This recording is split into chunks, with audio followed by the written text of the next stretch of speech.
kanatti aanseegaa waan guddaa haasa'uun ni danda'ama waa waraana bilisummaa Oromoo seenaa abaaboo yookaan immoo seenaa waraana bilisummaa Oromoo isa waggoota dheeraa haasa'uu ta'uu barbaadus waggoota dhiyoo anuma ija keenyaan argine kan qaban keessatti hirmaanni xiqqoo tokko waa tokko dubbachuu barbaada.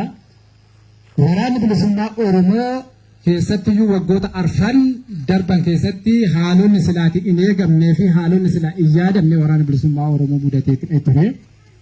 Aggaamni hedduun fira keenyarraas, aggaamni hedduun diina keenyarraas, aggaamni hedduun biyya keessaas, aggaamni hedduun biyya alaarraas waraana bilisummaa Oromoo akkasumas waraana bilisummaa Oromoo callaa miti kaayyoo abaayoo waggoota 50 ol sabboontonni keenya uummanni Oromoo biyya keessa biyya alaa itti dararaman kan baay'ee lubbootti dhaban kan baay'ee qaama qalbiitti dhaban kaayyoon kun baduudhaaf aggaamni hedduutu aggaamame. Aggaamni gubbaa darbee waraanni bilisummaa Oromoo har'a bifa akka kanaatiin giddu galatti afaan nyaaphaa jalatti waraana amma kana gahu leenjisee bobbaadhaaf qopheessuunsaa injifannoo guddaadha. Kanaaf kaadhimamtoonni har'a guyyaa eebba kanaa geessan milkii gaarii qabdanii baga gammaddan isiniin jedha. Egaa kanatti dhufee uummanni har'a iddoo kanatti walitti qabamtan jirtu uummanni kun waan baay'ee dubbachuun barbaadu. Egaa uummanni Oromoo baay'een iddoo kana dhuftan kan kalee dhagaa nutti guurtanis kan kalee dhagaa nu walaa guuraa turtanis har'a waan baay'ee keessa dabarre har'a qaama wal bira geenya ijaan wal agarre kanaaf warri dhagaa nutti guurtanis warri dhagaa nu duraa guuraa turtanis baga nagaadhaan guyyaa har'aa geenya ijaan wal agarre baga gammaddanii baga gammanneen isiniin jedhe. Maaliif jennaan qabsoon keenya sun iddoo kaleessa sana hin jirtu jechuudha. Bakka sana sirteetti har'a bifa kanaatiin akkaataa kanaatiin wal fuuldura dhaabbannee waliin sirbinee waliin bashannannee dachee Oromiyaa gubbaatti waliin jirra kalee akka kanan turre kun hundumtiyyuu maaliif dhufee wareegama dhufee. Kanaaf haala kanaatiin uummata Oromoo haala kanaatiin waraana bilisummaa Oromoo haala kanaatiin qondaalota waraana bilisummaa Oromoo bakkee garaagaraatti dhuftanii iddoo kanatti walitti qabamee amma jiru kanaan sagantaa kana hirmaachuu keenya kan dandeessise dhiigaaf lafeetti cabe.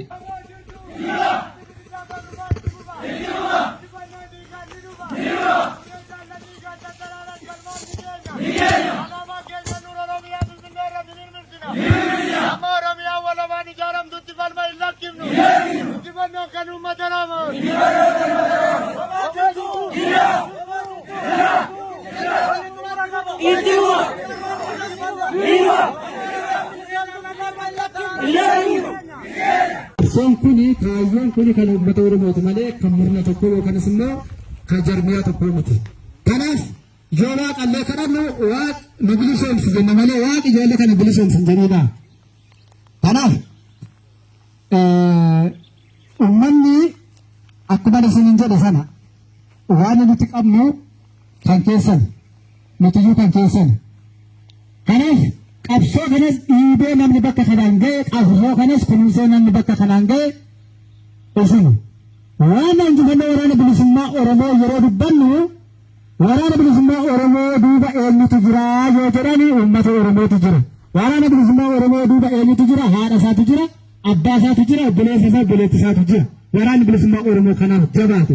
Waraanni bilisummaa Oromoo harka kennata jedhan kanaaf harka kennachuu dide. Dheebuu beeluu jilbeeffata jedhan akkanni dheebatu akkanni beela'u kan dhorke uummata isaati. Kanaaf uummanni Oromoo akkuma warri jubaalan galaana qabsoo kanaati jechuudha. Kanaaf qurxummiin galaana keessatti dheebattu galaana keessatti beelottu galaana keessatti dhumaaluun taatu. Kanaaf haga uummanni Oromoo jirutti waraanni bilisummaa Oromoo waan ta'u hin jiru jechuudha. Kanaaf injifannoo keenya waliin xumuraatiin jirra. Addatti immoo haalli yeroo keessa jirruu fi haalli bara keessa jirru akka duratti sana kan qalbii fi saffisaan deemnu otoo ta'e kan guulaan deemnu jechuudha. Kan guulaa. Kanaaf waraanni bilisummaa Oromoo gara fuuldura uummanni duuba keessan uummanni gadi baatanii waraana bilisummaa Oromoo waliin waluu qabdan jechuudha. Kanaaf sana yeroo biraa haasofna. Kanaaf ammallee irra deebi'ee kaadhimamtoonni har'a guyyaa eebba keessanii xumurtanii guyyaa eebbaa geessan baga gammaddanii baga waliin gammanne waraanni bilisummaa Oromoos bakkee garaagaraa qondaalonni waraanni bilisummaa Oromoo iddoo garaagaraatti dhuftan baga nagaa dhuftanii akkuma nagaa dhuftan nagaan gala warri guyyaa eebba keessanii geessan baga gammaddanii eebbi keessan eebba milkii haa ta'u uummanni Oromoo bakka kanatti walitti qabamtan kanneen nyaata baatan dhugaatii baatan erga kalee isaatii bakka kanatti dadhabaa jirtan eebba kana milkeessuudhaaf kanneen dhama'aa jirtan hundumti keessan galanni keessan bilisummaadha. Baga gammaddanii baga waliin gammannee ulfaadha. Nagaadhaan gara mana keessanitti galaan isin jira.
Esra marah nih?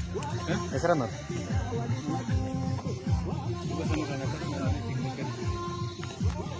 Ya, go. Ano tuh? Ano raw?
बोला